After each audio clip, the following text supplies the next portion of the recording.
You are watching FEM Talk on Trajectory TV. Welcome and enjoy the show.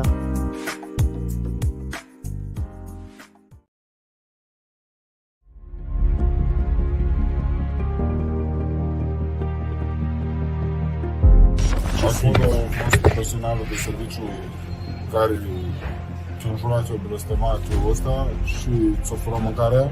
Unde? La Dicta, la Sfântul Nicolae. Să nu fie toate numai pentru bani. Acum deja numai pentru bani. Pe toți donațiile și astea, și donațiile privesc copiii, nu? Da. Privesc copiii. Donațiile se pune în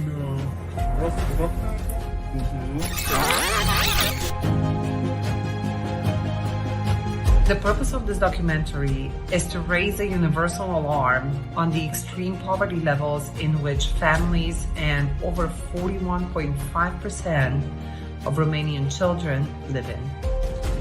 Some children go to bed without eating. Some eat every 2 days. 8 in 10 Romanian children in orphanages are not even orphans. The extreme poverty levels of their families forces the parents to abandon their children, either in an orphanage, a placement center, or with a family member, so they can go abroad and work.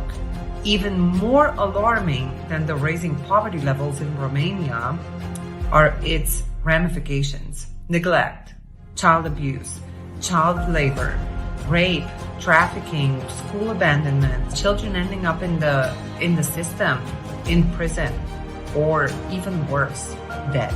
Now imagine a world in which all children can grow up in a loving family with proper food, access to education, sexual education, access to proper mental health and physical health, access to integration programs.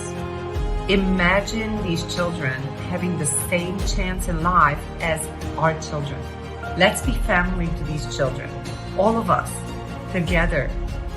Let's be the answer to the end of poverty and social exclusion. Join our forces and help us build a better world in which families and children of Romania flourish.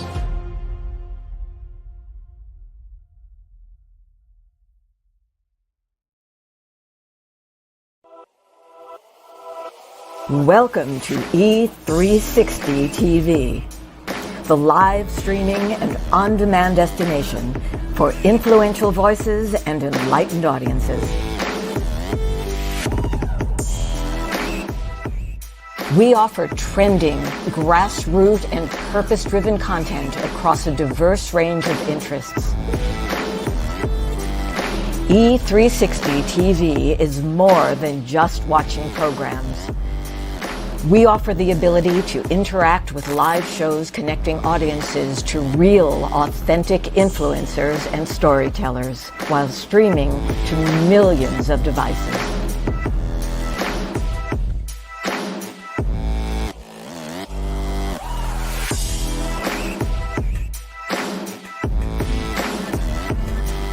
Real experiences. Raw conversations. One destination for it all. E360 TV.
Hello, everyone, and welcome back to another episode of FEM Talk. We are here as FEM Talk Tuesday, and we are happy to see the FEM Talk Nation out there ready for the show. As always, we have an amazing guest backstage waiting to talk to you. But before we do, I wanted to just highlight the Hope for Kids video that you saw in regards to Romania. We are looking for everybody to join together, band together to support in this effort. We have Dr. Lauren Harris himself going to Romania on the, losing my voice, on the Legacy of Hope tour to Romania. When you think about the number that the young lady in the video gave, 41.5% of children misplaced and in orphanages. Some of those children, not even without families, but their families had to leave them behind in order to go somewhere else to make a living. So very depressed there. We want to make sure that we are giving to the efforts of Romania so that we can help those kids. And with this tour, we know that it is going right into the hands of the people that need it, because we absolutely know who's going there. So we know that they're going to help the kids. They're providing food, they're providing education, they're providing fun. But, we want to make sure that we support. So if everybody gave $1, just $1, you don't have to give a lot of money. If you could just reach in your pocket and give $1, it would make a significant difference. And if we band together and we all gave $1, just think about how much that could do for those children and families in Romania. So just wanted to mention that. But we are here on Fem Talk, everybody. So I want to bring in these beautiful ladies of Fem Talk, and we're going to actually put up the information where you can donate as well. And we'll put it in the show page just so that you can access the link also. But let me bring in the beautiful ladies of Fem Talk. We have Brandy the Disconnector. What's up, everyone? Hey. We have also Shima She Talks. Hey, Fem Talkers. Hey. And we have Dr. Melissa Simmons. I love putting that doctor on your name. Hello, me too. Hello. Hello. So everybody out there, you know how we start this show. Let's do it.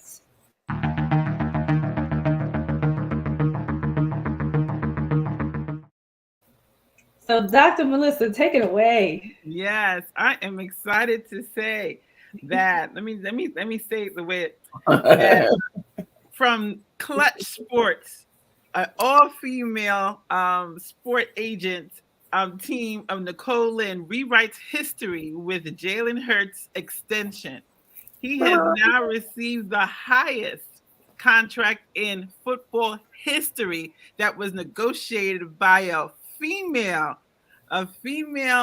sports agent, which in and of itself is history for the NFL. So not only is she making history by representing a major sports figure in the NFL, but she has the highest contract ever executed in the NFL. Yeah. And congratulations to Jalen Hurts and that young lady that got it for him. That's right. And what was her name? Her name is Nicole Lynn. Nicole Lynn. Go, Nicole. So listen, we love the men out there also, but we got to highlight the ladies. Highlight the ladies. So thank you, Nicole Lynn, for that. And thank you, Dr. Melissa. Yeah, and the thing about it is I was watching, I always watch, hey, beautiful. I always watch sports shows with Stephen A or Sports Center, whatever. And they had a lot of talking about, let's see what she's capable of doing. So here she go. That's what she did. Stephen A got one of them voices that make my eye twitch. Hold on. Shut up, Stephen. He be cracking me up though. It's all right. Stop it. Just stop it, Stephen. Yes.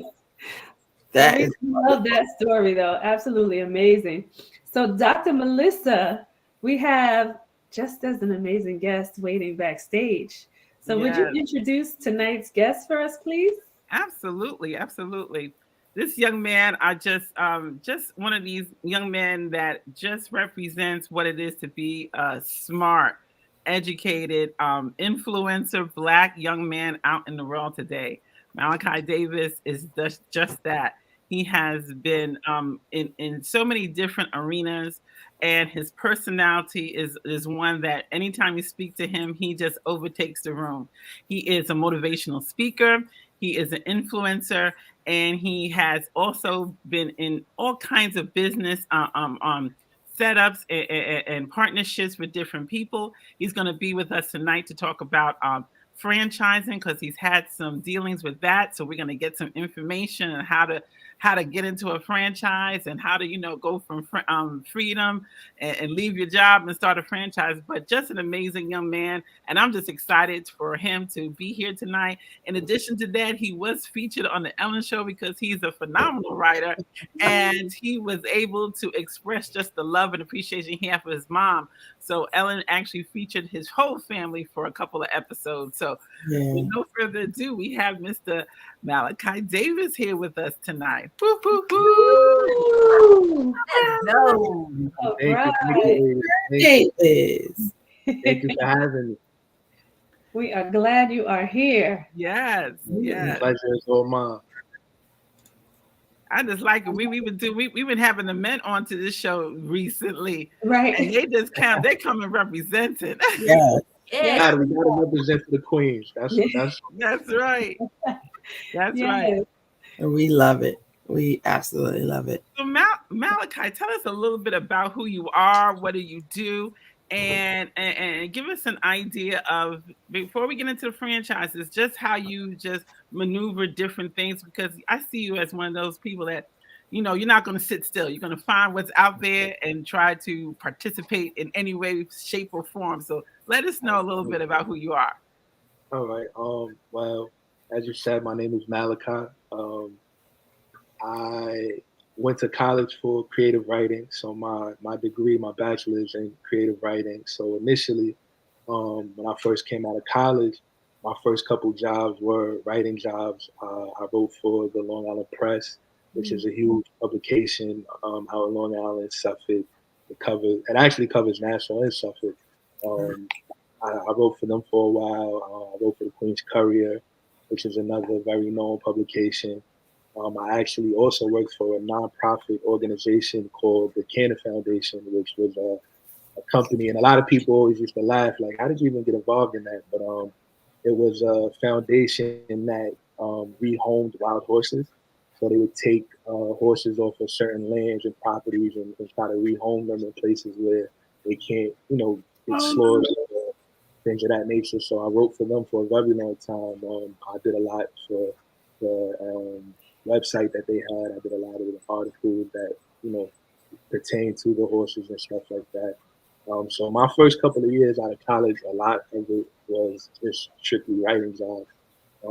That kind of transformed into motivational speaking after Ellen. So when I was on the Ellen show, I got a lot of messages from people, how that goes. Like, somebody sees you on a platform like that, they're like, oh, who's this guy? So I was getting a lot of messages, inboxes from different schools, organizations. Listen, do you speak? We saw how eloquently you spoke on the show. We would love to have you.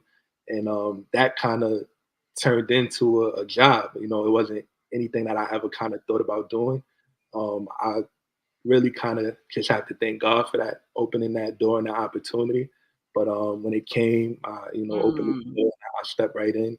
And from there, that kind of opened up a whole new world for me. So I spoke at Columbia University. I spoke at Queens College. So like a lot of prestigious universities kind of, reached out to me and asked me to speak. I was a keynote speaker at a graduation. So there was a lot of opportunities that came with that. And during the pandemic, I slowed down just because, at that time, nothing was open, everything was shut down, so I wasn't really able to travel. And I tried to do like some online stuff, and it just, I don't know, it wasn't the same. Like, I like my presence and being in the building and being able to touch people and talk to them and kind of, allow them to feel my presence. So I kind of stopped during that time period, but now I'm, back in the swing of that things are kind of getting back to this new normal. But yeah, so in between that time, I actually got a job as a district manager for Crumble Cookies. And that was like the friend of mine. My best friend actually, Tobias. He plays for the Sixers, and he bought into the company.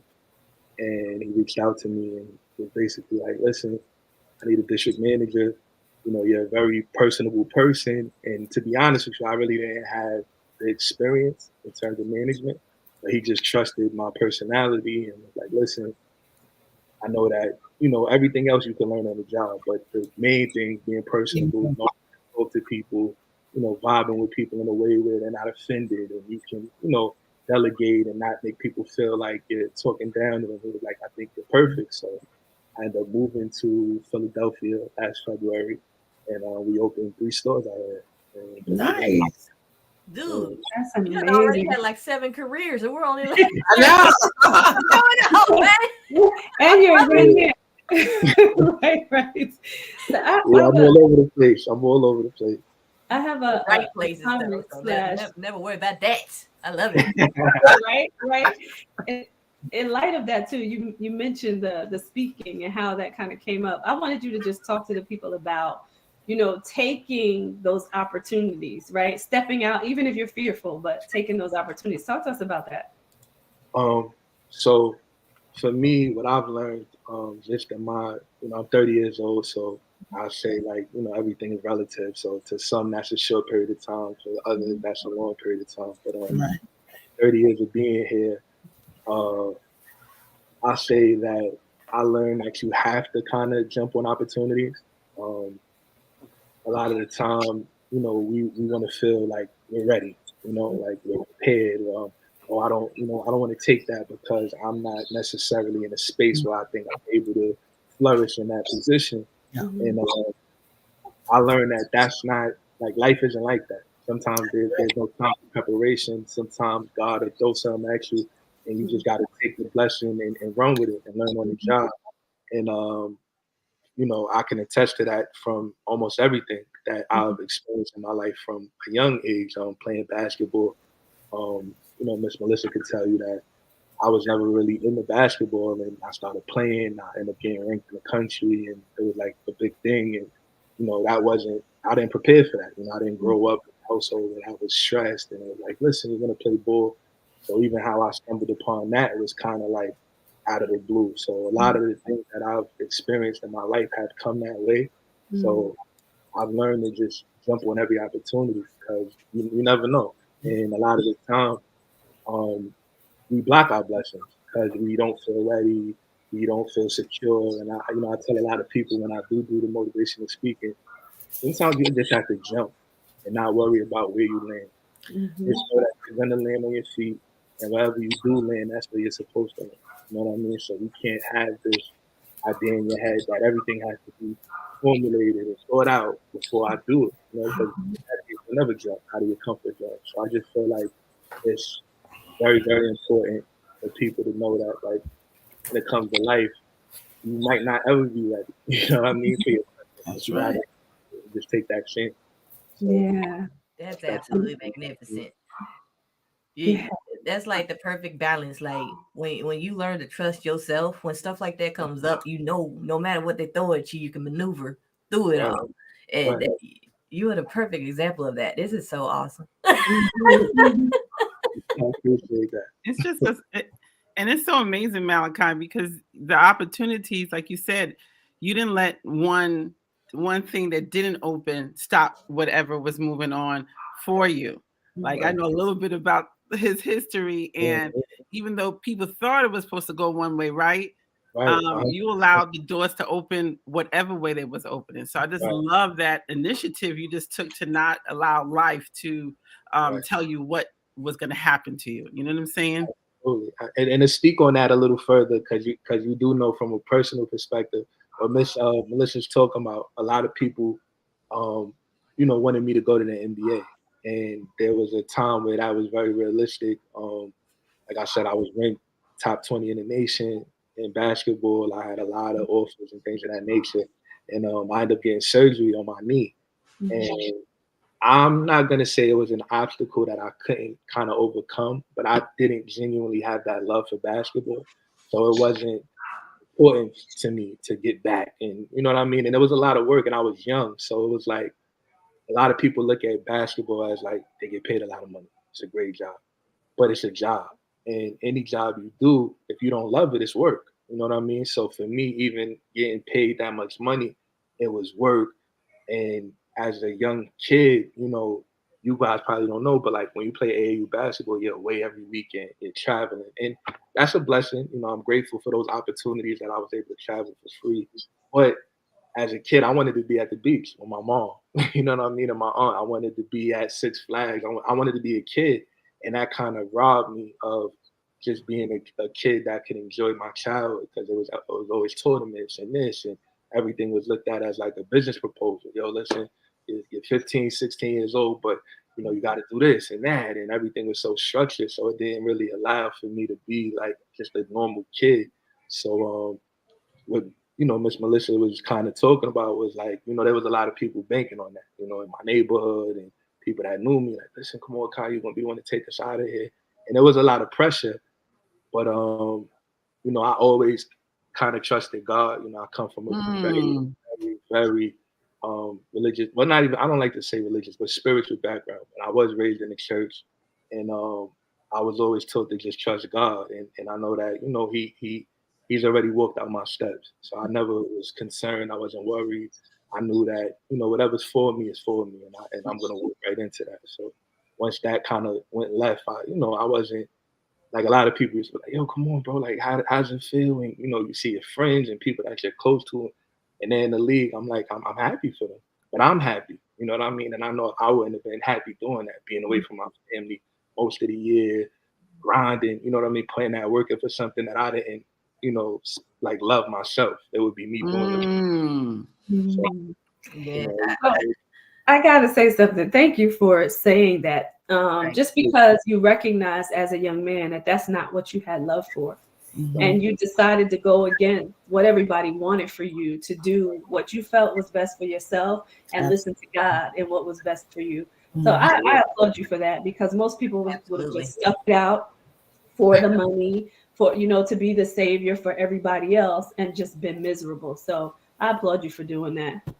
And I hope the young men are listening to that and paying attention, right? Yeah. Where you are now.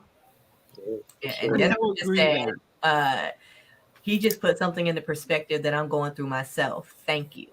I love that. I love that. And us wait till late in life to decide to do what feels good for us, because we have been trained what we were told and what's good for us and where the money is. Absolutely. What's practical? What's practical? Who determines what's practical other than ourselves? And you know, and now, you know, I think there's more of society has accepted people kind of following their passion. But I remember, Kai, when you was coming through that, you know, the pressure, because that is the golden ticket to so many, you know, people. And, you know, you can't tell now, but Kai got some height on him. So he was the prototypical, you know, NBA perspective. So to really have enough confidence in himself, believe God enough, is just so wonderful. And just as you see, just a strong young man, but know what you want. Because, you know, and I love what Jen said, you know, so many of us have kind of done things that everybody told us it was going to be the best thing to do. Not that we didn't love what we were doing, but, you know, sometimes we get pushed into so many different avenues sometimes. But I love how you just stuck to your guns, and you didn't allow one defeat to say, you know, to change. It just went with the story God had for you, which I love. Absolutely. Love it. Love it. Love it. Love it. I see Uncle Lamont is in the chat. What's going on, Uncle Lamont? He's like, you got Kai on. Now, I tell you what you just laid down and put in such simple terms, I guarantee it done save somebody's life. Because there's so many people that feel like if they let certain people down, that their whole world will end. It's not true. Absolutely, it's not true. I went through a similar situation that I had to choose between continuing private gymnastics and choosing between high school gymnastics, and that was essentially the end of my gymnastics career, according to some. But me, I wanted to go out having fun. So I chose high school gymnastics, so private gymnastics kissed my butt. For sure. For sure. And that's what it's about. I think in life we kind of lose sight of the importance of happiness. Right. And we get so caught up, like we were saying earlier, in what's practical and what we're conditioned to believe success looks like. And I don't think that, that's one thing. I think that, success is a personal thing. And it's whatever you see it as and how you view it. And even the road to success. A lot of us think there's one road to success, but there's multiple roads that lead to that finish line. And I know for me, a lot of people that I've met, along my life and just, in passing, there's always this interpretation of there only being one route. All right, this is what I saw my parents do. This is what I saw my grandparents do. This is what I got to do. And it's like, once you realize that there's so many routes you can take to reach success and whatever that means to you, because everybody has a different definition of success. It's all that, it's feeling comfortable with your decisions. Because I will say this. I remember having a conversation with my dad, and I didn't grow up in a household with my father. I was raised by my mother. But as me and my father started to kind of build a relationship, I remember having a very, very, this conversation marked me, because this was at the time where a lot of people were like, yo, Kai, you gotta play basketball, you gotta go to, come on, man, this is the way. And my dad sat me down and he said, listen, I'm never gonna tell you what decision to make, because only you have to live it out. I don't have to live it out. So if I tell you, do this, do this, do this, do this, I'm not in the gym working out every day. I'm not putting my body on the line. I'm not grinding and doing all these things. He said, you are. He said, also, I don't want you to live resenting me because you feel like I pressured you to do something. He said, so I'm going to support you with whatever way you go. Because at the end of the day, he was saying, the important thing is, he said, if you make a decision and it doesn't work out, at least you know you made the decision. And you can stomach that. Right? I made that decision. He said, but if I make it for you and it doesn't work out, now it's like, dang, I don't want to do this in the first place. So that support was, very encouraging, and hearing that from him, it was like, that's deep. And it definitely took a huge, weight off my shoulders and feeling like, all right, I'm not disappointed. Because my mother was always supportive, but that's who I've always known my mother to be. Kyle, whatever you want to do it. I love you.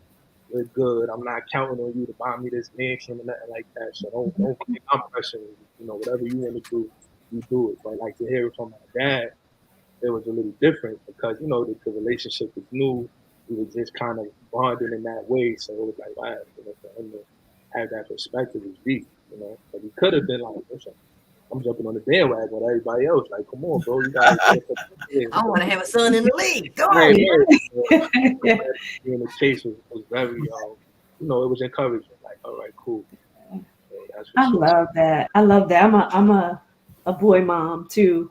And my son decided before high school that he didn't want to play basketball anymore. And I said to him, listen, it's okay. He already said, I know I don't want to go to the NBA. So it was like, okay, well, if you don't want to play anymore, you don't have to play. He said he wanted to play for fun. So that's what we did. We did leagues where he could have fun and enjoy the game and not worry about, the pressure of, having to go, the extra mile college. And so I applaud your parents for that too. And for listening to you, right? And understanding where you were in your life and knowing that that's not what you wanted for yourself. That's amazing. So talk to us about Crumble, because you mentioned Crumble in this whole scenario and how that was a blessing. Give us more of that story.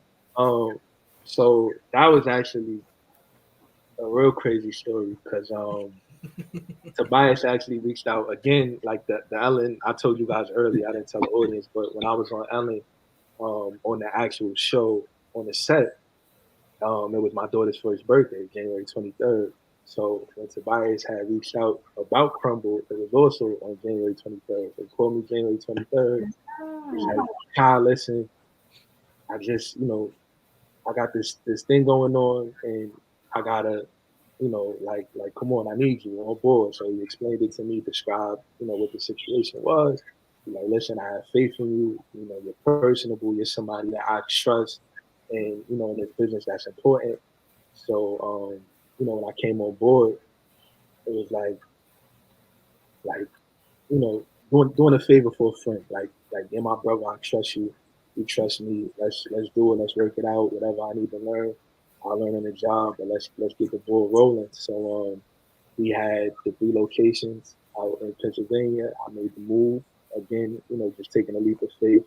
Never lived in Pennsylvania before. Didn't have family out here. Just him. So it was like, listen, I'm trusting you. Let's do it. And that's what we did. So I came out. I was in charge of 3 locations out here. So whether that, it's just a huge learning curve for me, learning the business from the side and running 3 businesses and the payroll, scheduling and hiring and all of that stuff. But we made it happen. We hit the ground running.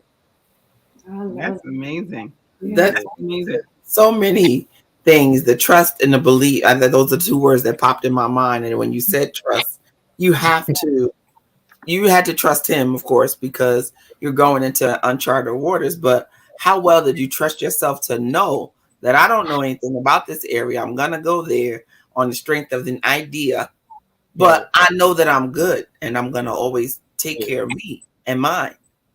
So I can do this, No, that's the truth. That's the truth. And this was different. This was very different because it was so foreign to me. And it was a big move. Like Miss Melissa knows, I'm super close with my mother. Like, that's my best friend.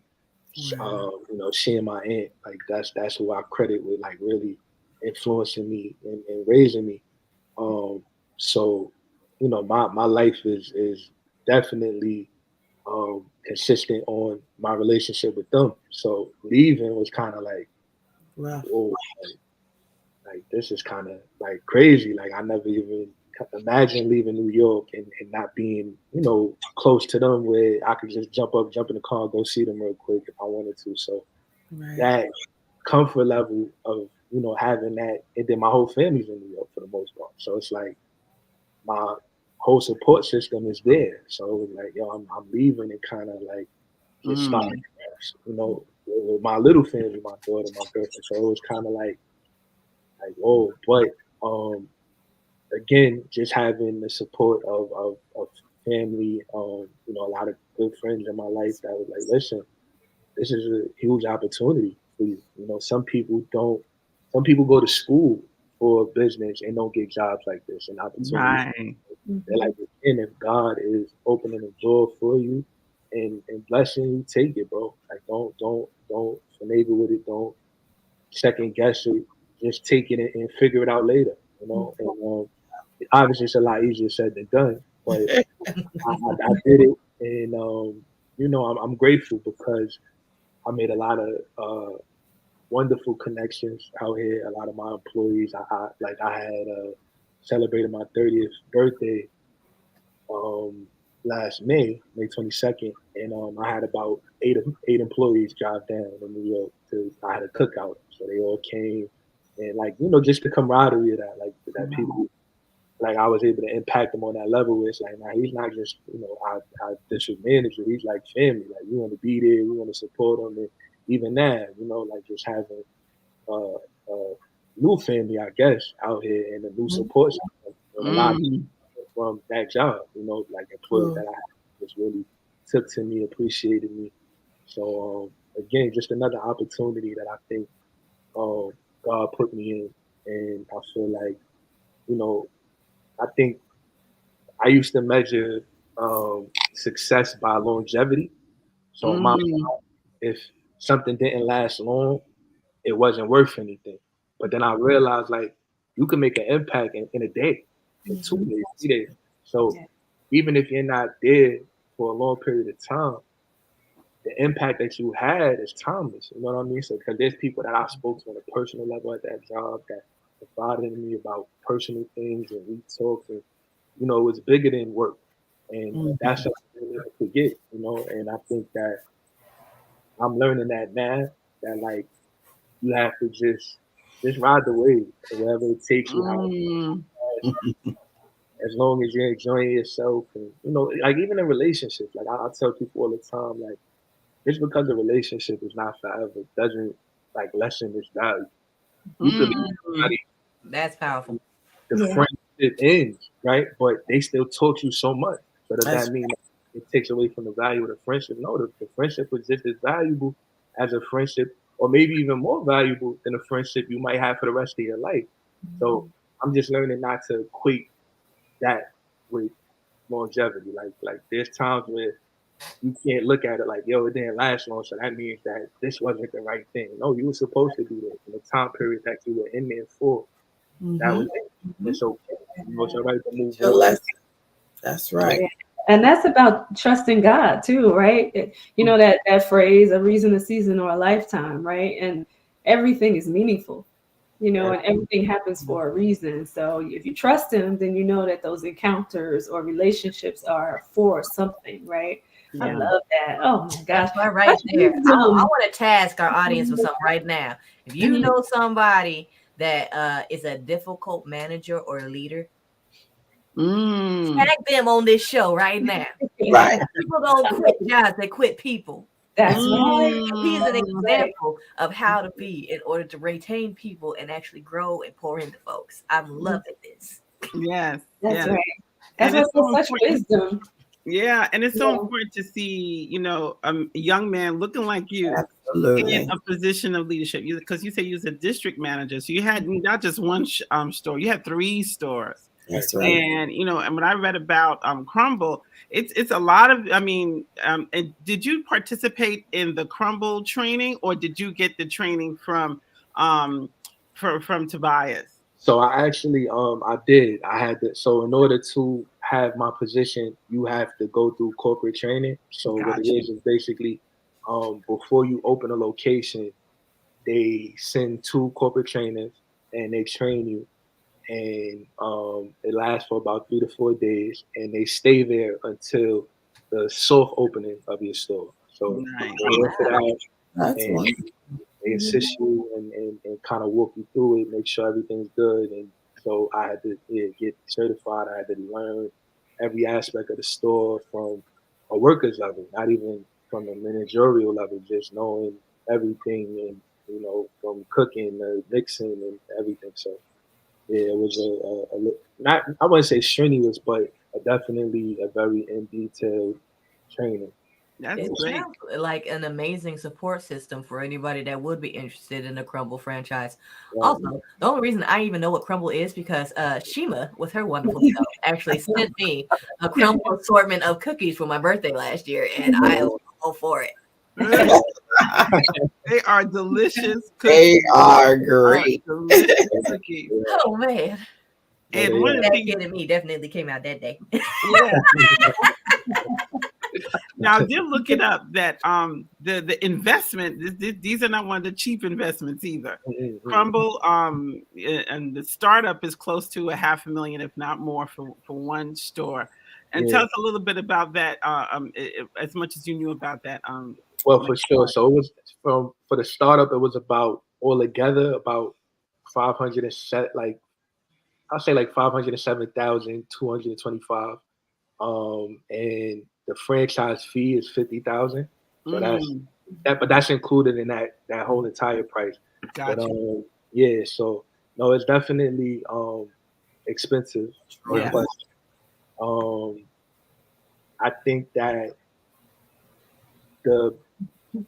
I would say no, for real, no, it is, because I'm thinking like it is pricey, but I feel like the goal is to get as many as you can, right? So you don't want to just buy one store because you probably won't make back what you put out in a reasonable, amount of time. Right. But if you, let's say, have 4 or 5 stores, now all right, whatever I'm grossing from each of those stores are kind of going towards, that price that I initially put out, and now I'll make that back. And I will say from a lot of the other owners that I met, in the time of me being there, a lot of them were able to make back whatever they put out in like 2 years. Yes. That was also, like I said, having multiple stores. So that's significant. 3, 4, 5 stores, things of that nature. So definitely you would have to work your way up to that to kind of really see, like, all right. Because also the other thing is you have to kind of account for, I might have store that's a lot busier than the other one. I might have a location that is, you know, strenuous. There's always people coming in and out. And I might have one that's quiet, and there's only certain times that it's really jumping, and there's a lot of customers and stuff like that. So when you have those multiple, you kind of can lean on the other ones when one is not doing good. All right, this store's not really doing well, and our numbers and metrics are not there, but cool, we got 2-3 other stores that are doing well. So vice versa. So yeah. And it is recommended. You know, when I looked it up, they were saying they wanted people to, you know, not just buy one store. That it seems like the average is 3 that they recommend.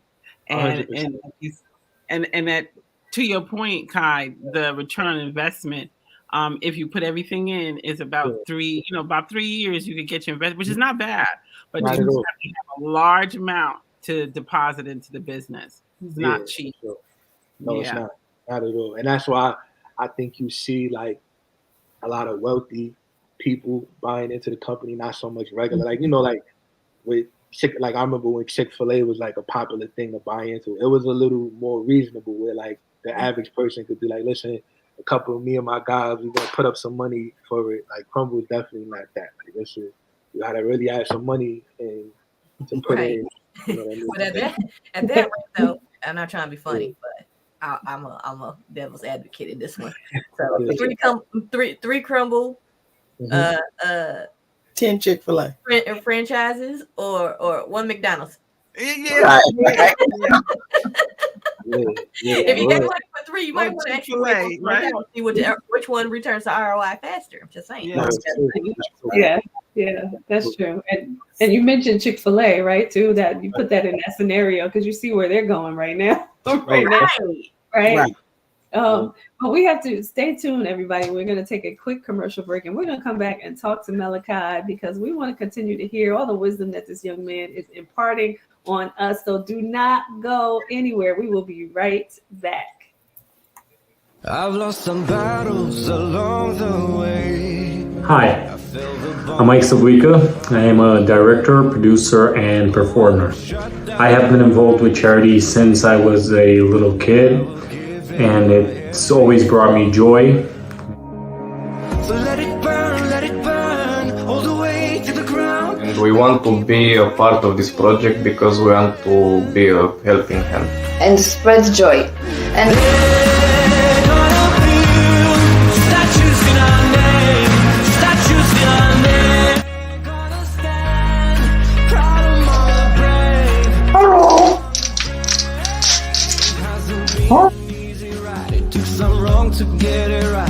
So I guess the universe is working and gather all of us to do something good for these beautiful children.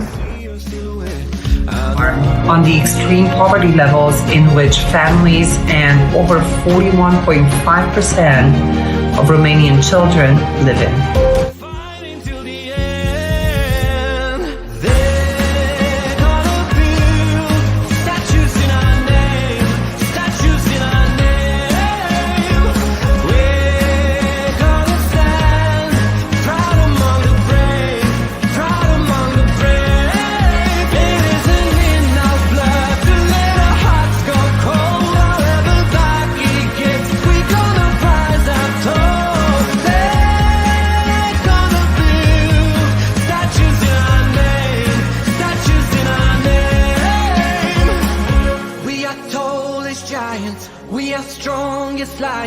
Nothing's ever gonna tear us down. We are tall as giants. We are strong. Give them hope.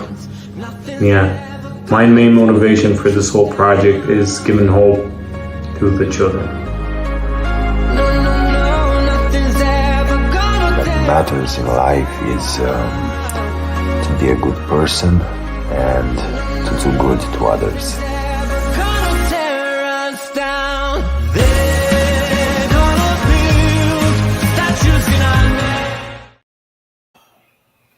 All right. Just wanted to continue that because we are supporting this effort here. So I'm going to put this quick flyer up here, and you can click right on the QR code and go to donate your donation, and your heartfelt sympathies for the families in Romania will definitely be considered and provided right to the children and the families that are in need. So just want to say that once again.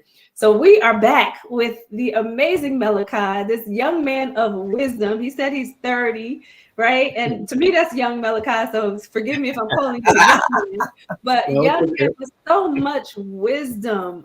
You know, when I just hear you speak, there's so much wisdom coming out of you, and I could tell that you trust and believe in God so much. So, you know, we thank you for sharing your journey with us.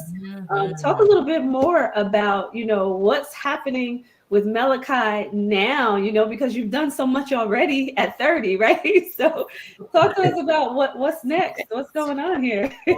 Well, honestly, for me right now, I kind of made a promise to myself that I would really just put 100 into my personal business. So that being the motivational speaking, the writing, just trying to take advantage of every avenue. And whatever new opportunity opens up. Like I was recently speaking to somebody, not gonna blow them up on here, but it was a wedding, and I had helped the person write their vows, and they gave me some bullet points. And it was like, listen, I really need you. Like I got what I want to say, but like I just can't put it in, you know, on paper. And so I said, all right, just give me a couple bullet points. I'll do that for you. Just, you know, just give me some ideas. So I ended up writing it. And afterwards, they were like, listen, like, you need to start a business like that. She's like, because I'm sure I'm not the only bride that went through that, you know, where you're kind of struggling to get your words together. So just like hearing little things like that, I'm like, I want to have different services for everything. And I just want to use the gifts that God gave me to the best of my ability. So, you know, with the motivational speaking thing, a lot of it is really just been God, you know, making the road easy for me. But I want to actually put more of an effort myself. You know what I mean? Because I think what I learned in you know, just kind of going through certain things, like I said, basketball, that wasn't something that I like worked on hard to become good. Like a lot, I could honestly say God just blessed me, but it's a blessing, but sometimes it could be a curse because when you get things so easy, now it's like I don't really have to work hard. You know what I mean? And sometimes you get complacent and stuck, and well, things just seem to happen. You know what I mean? Without me really putting an effort forth. So, you know, at 30 years old, like I want to really just commit and put 100 into something. And I'm like, you know, why not put it into my dream? You know, we go years and years working hard for other people and helping them with their dream and their aspirations and stuff like that. And it's like some of us die and never do it on our own and for ourselves. So I'm like, I just really want to lock in and do that. So right now it's just me focusing on that, like just going full throttle with the business, trying to stay booked, giving people, you know, the opportunity to know. Because that's another thing, like from a marketing standpoint, Ellen made it easy. You know what I mean? People were calling me, listen, we need you to come speak here. So it wasn't too much groundwork. I wasn't, you know, having to hand out flyers and let people know this is what I'm doing. So it's like I'm just in a space where I'm like, you know, I have to create a lane and I can't, you know, allow time to continue to go by where I'm just, I'm going to continue to accept the blessings, but not take advantage of it. And then I'm not trying to on my course. Like that's what I'm kind of in a space right now, just to like really put in a huge effort into the things that I know I love and want to do. Wonderful. Amen. Yeah. Like it's amazing. Yeah. You know, I'm listening to you. I hear a book in you. There's a book in you because there's such a story to tell. Yeah. And at 30, there's about 25 of them jokers in him. Story to tell, and I could just see you with that book, just even reaching more. And I don't think there's even an age to it because I think so many people are trying to find themselves and and trying to do what you're saying is not take advantage of where life is taking you, but to really allow each piece to like open up whatever door it opens. And I think that's the beauty of it.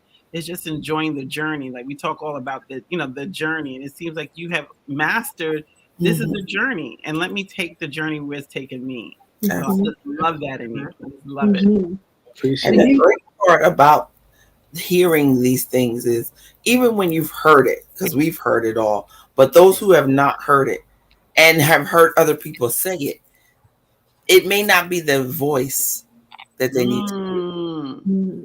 It may not be the person that needs to impart the knowledge. So you are speaking to so many people, and you know that, but you're also speaking to those people who have heard it but have not really listened to it. Yeah. Good, Shima. Ding, ding. I don't got my bell today. Ding, ding, ding. I know, right? That was very real. That was very real. And I agree. I think that sometimes we don't like, I'm gonna be honest, right? Like I learned in life, and this is just from like not from managing or anything, like this is just from dealing with people in general. I always tell people presentation is everything, right? So sometimes we deliver a message that might be the right message, but the presentation is off, right? So a lot of the time, I tell people, I say, I use this analogy a lot. I tell people, what's your favorite food? So like, let's say someone says it's steak. I go, okay. I said, so if you went to your favorite steakhouse, right? Let's say it's Peter Luger. I said, and they brought you your steak on a garbage can top. Would you eat the steak? Right? So people laugh. That's what they do. They usually laugh. Then they go, no, of course not. Like, why would I eat it? So I go, well, it's at your favorite restaurant. It's the same steak that you eat every day. Why wouldn't you eat it? Because the presentation's off. It's a dirty garbage can top. I go in life, when you deliver a message, it's the same way. So that message is the same as the steak. It's the same steak. But if you're not dressing up, if you're not making it palatable for the person to receive it, how can it? So I feel like in life, you have to learn how to say things and deliver messages in a way where it could be palatable when a person is taking in and receiving, because a lot of the times we are saying the right thing, right? We are telling somebody and saying what we know to be correct, but we just might not deliver it in a way where they could receive it and say, absolutely. Yeah, that's a huge reminder not to be offended that you might be saying the right thing, but it's not landing the way that you wanted to with that person. It might not be meant to come from you.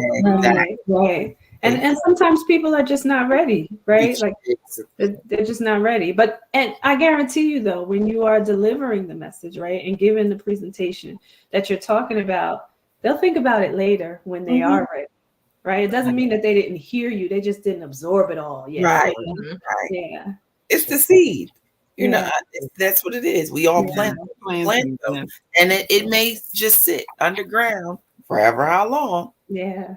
But once it starts sprouting, people remember where they heard and what they heard when it happens. And it's their time. Absolutely. Well, yeah. So where can we find you on stage next? Do you have something lined up where people can come see you? Yeah. So a lot of the time, like as of right now, a lot of the time I'll post it on my social media when I have a speaking engagement.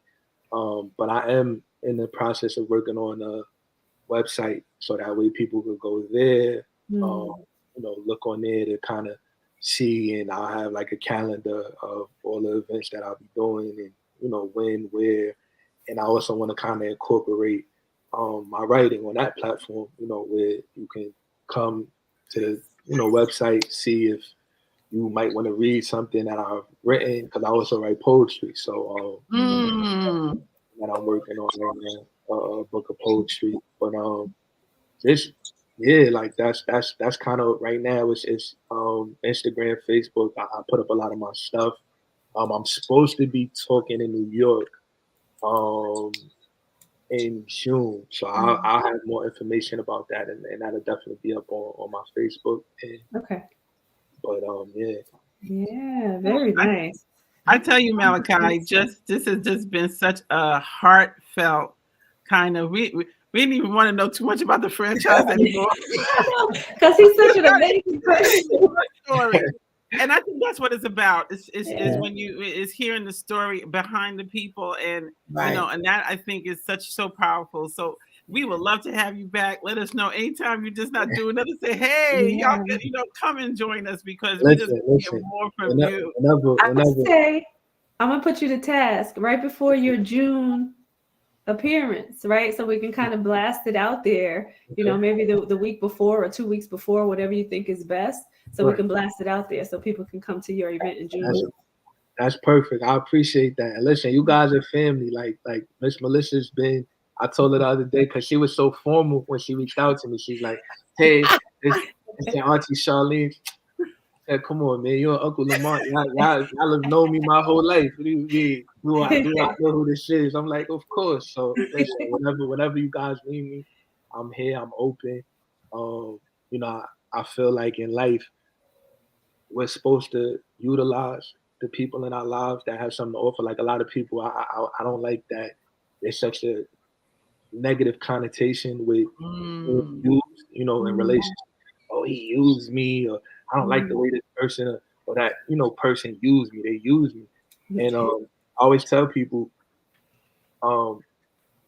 if you can't use something, that means it has no value. Come on, Malachi. Why you gonna put that out there like that when we have to end the show? So real quick, I'm gonna tell you, like when you do that, it's like, you know, if you have a car that sits in the driveway and you never use it, it has no value, right? You bust to work and you don't use that car, or we go to church, right? And people say, I want God to use me, right? Then it's positive. So what I tell people is, if I have something to offer, by all means, please use me. Just don't miss it. That's right. We have to end that's the way to end it. I'm telling you, man.